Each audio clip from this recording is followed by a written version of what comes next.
ان سب باتوں پر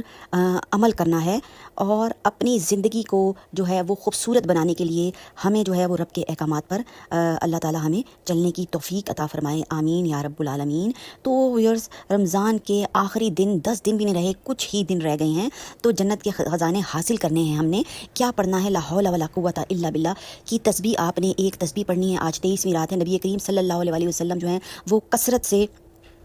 پڑھا کرتے تھے لا حول ولا قوت الا باللہ۔ کیونکہ یہ جنت کے خزانوں میں سے ایک خزانہ ہے۔ سنن ترمذی کی جو ہے وہ احادیث میں یہ بات موجود ہے۔ اور جنت میں محل اگر حاصل کرنا ہے، ویور زندگی کتنی مختصر، اور آج کل تو بالکل بھی پتہ نہیں چل رہا۔ اور کیا ہوا کہ میری فرینڈ ہے، ان کا جوان بیٹا، بالکل جوان بیٹا، 22-23 سال کا بیٹا، کیا ہوا کہ گیزر چلانے گیا، اور گیزر انہوں نے کسی کنجسٹڈ سی جگہ پہ رکھا ہوا تھا، تو وہاں پر گیس پھیلی ہوئی تھی، اور کیا ہوا جیسے ہی اس نے گیزر آن کرنے کے لیے، مطلب اس کو سونگھنا چاہیے تھا پہلے، بس زندگی مختصر تھی، تو وہ پھر کیا ہوا کہ جیسے ہی اس نے گیزر کو، یقین کریں بس ابھی بھی رونا آ رہا ہے مجھے، تو آن کرنے کے لیے اس نے ماچس جلائی، اور